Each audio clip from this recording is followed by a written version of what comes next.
it's me, Kanekalon, and today's video is going to be a doll restoration. We are going to be working on this lovely Barbie mermaid doll from Fairytopia, and this doll, interestingly, I got her at the thrift store, but she still has her little cardboard tag on her in perfect condition, so I feel like this doll was fresh out of the box. Maybe she was displayed or put in a bin. Regardless of what happened, her hair has become very different than it's supposed to look, and it's also very, very dry, so I'd like to restore some life into the hair. And I wanted to do this video even though her hair is actually in pretty good condition. This is going to be overall fairly simple, but I really enjoy watching videos like this, and she actually has a hair type. It's no longer produced for dolls. It's called Kanekalon, and this hair type is actually extremely heat sensitive, and it also sheds a lot. So I wanted to show how I address Kanekalon hair dolls in my collection. If you don't know, Kanekalon is actually my personal favorite hair type, and the reason is because Monster High Spectra has this hair type. The Signature Spectra specifically does. There are other Monster High dolls that have it, but this is the best example.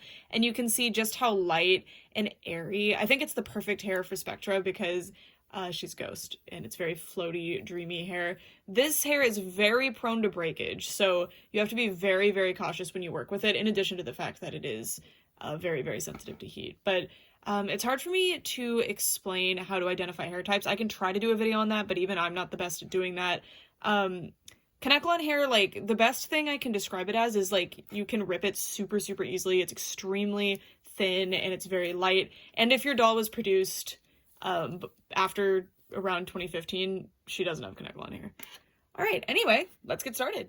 All right, so let's get into the supplies we're going to need before we take her into the other room. So all you're going to need is a metal bristled brush. This is a wig styling brush. I bought it off of Amazon many years ago and unfortunately is no longer in stock, but you can find similar American Girl doll brushes are the same. And the reason you're going to want to use metal bristles, and I'm very, very particular about this, I try to spread this as far and wide as I can, is because if you use plastic bristles, you're actually creating a lot of friction on the hair and you're going to contribute to the problem that's creating this, and it's going to make it drier, it's going to cause a lot more breakage and split ends, and you don't want that. And the reason for that is that doll hair is actually plastic. So for example, nylon, acetate, polypropylene, those are all grades of plastic that are also doll hair. And Kanekalon is the same way. I really like Kanekalon. It's used in human wigs, it's used in human synthetic hair. I quite like it, but unfortunately it's not really used in dolls anymore. Also, even if you're not doing a full-on restoration like this, I highly recommend misting your doll's hair with water before brushing it. If you're just dealing with a doll that has like really, really good hair already, you're not going to cause a problem even if you use plastic bristles.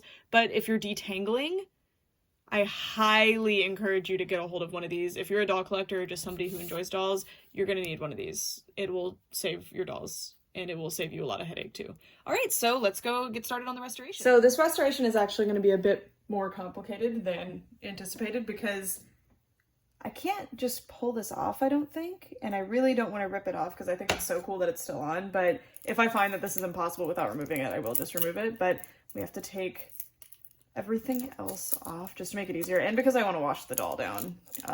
Even though she seems to be in like brand new condition, I still want to make sure she's all cleaned up and perfect for my house. I am not actually going to cut that because Barbie crowns do not stay on, so if I can get that to stay in place, that would be great. So yeah, she's all ready to go.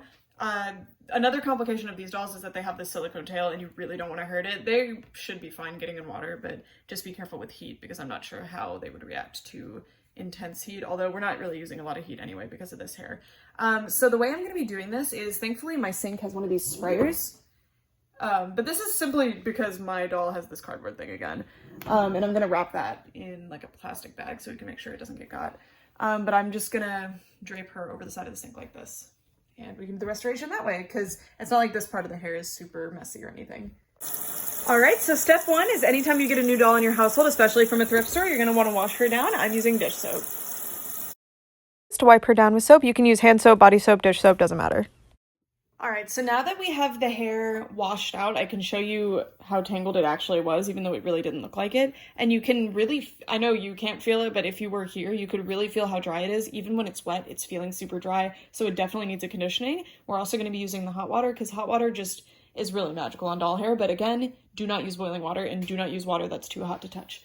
And basically all I'm going to do is put conditioner in her hair, leave it to sit for a little bit, rinse it out, brush it, and repeat. Okay, so I used way too much. On a restoration like this one, you're probably going to spend about 10 to 20 minutes doing what I'm doing. So basically, I brush through, condition, let the conditioner sit, rinse it out, and then brushing the conditioner through the hair is very helpful too. Your hands can get it pretty good and distributed, but using the hairbrush will actually really help coat each of the fibers, which is what you want. And as you can see, I just keep doing it. Just leaving it to soak with conditioner one time doesn't actually do much in a restoration, to be honest. Sometimes you can get good results out of it, but you're conditioning what's already there and you're conditioning it in the condition that it's in. So you really want to keep doing it. So I know this looks a little silly, but the reason I have her like this is because you want to make sure her hair dries in the position that you want it in. So this is what it's looking like now. I ran the brush through it repeatedly to make sure that there weren't any tangles so that it won't set any tangles in. Because once you set a tangle in after hot water washing something, it'll just be, even once you detangle it, it'll still come out very poofy, and that's not what we want in this particular case.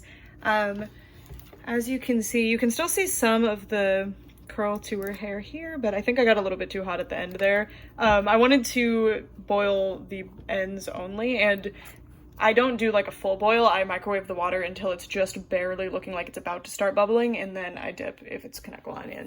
And in my experience, that doesn't cause any damage, but please don't do that unless you know you're taking a risk with your doll. But anyway, she's looking amazing. It went very well. I did, I think, 4 passes with conditioner, and every time I do conditioner, I brush the conditioner into the hair because that's making sure it's coating different strands. And also, this is all of the shedding that we got. There's some just around, but pretty good considering this is Kanekalon. You tend to get a lot of shedding if you dry brush, so you can see the value of using conditioner and water when you brush your doll's hair when you're trying to detangle it.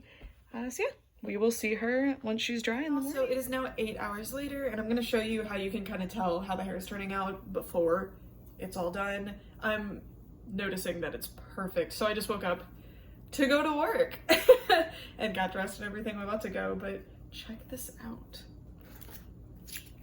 So the way I can tell that the hair turned out the way I want it to is that there's a couple of spots actually where you can see the dryness is still there and I can actually feel it. So I know that this spot didn't work as well, and I could reboil and everything, and I might, we'll see. Or not necessarily boil, but recondition. You can boil, you just have to be careful, like I showed in the clip. I did boil it, I was just being very careful and it wasn't fully boiling. I talked about it, but anyway, you can see like when I'm running a brush through the hair, it's just so silky and soft and shiny, and right now it's, again, slightly damp, so this isn't the final result. It's a little shinier than it would be, so we are going to set her back where she was. And by the way, I don't think I adequately explained this. If you set your doll to dry like this, which will be good for drip drying, her hair will dry like this, so it'll set like this. So then when you pick up your doll, the hair will tend to look like this, and you don't want that. You want, well, unless you do want that. I want mine to be like this though. So yeah, she looks good. I'm happy. So I'm gonna set her back where she was, and then go to work. Goodbye.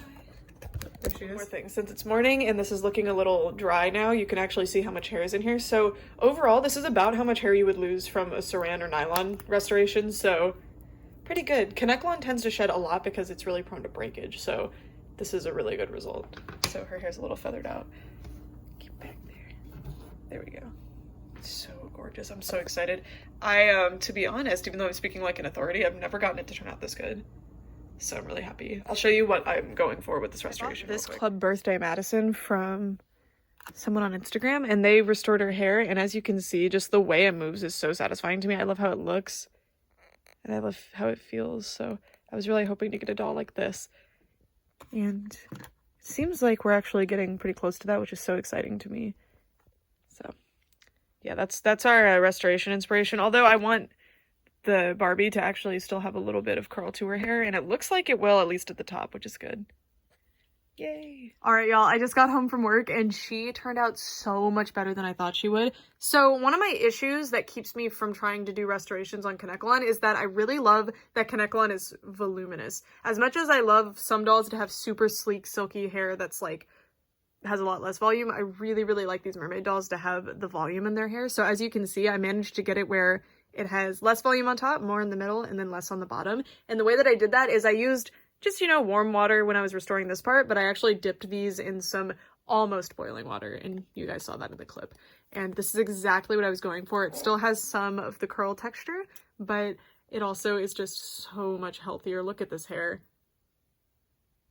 Absolutely beautiful. This is really how you can tell something is Kanekalon, when it behaves like this. And it's so soft. I wish you could reach through the screen and feel it. It's unbelievably soft. I'm so happy. This is exactly what I was going for. This is definitely going to encourage me to do a lot more restorations because they're turning out this good. I absolutely love this, and I hope this has been helpful if you guys are planning to do restorations on any dolls with Kanekalon hair. Mermaid Fantasy Barbies have the same hair. I'm so happy. Also, fun hack here. If you want mermaid dolls on stands, generally their tails are a little long, but if you put them on one of these, you can pop them up, and it keeps their tails from getting bent. These dolls in particular, if they're sitting for a long period of time, it can actually rip. Anyway, that's it for this video. I'm just gonna do this forever now. Look at that. Amazing. I love this so much. I'm so happy with this. Anyway, thanks so much for watching. Bye!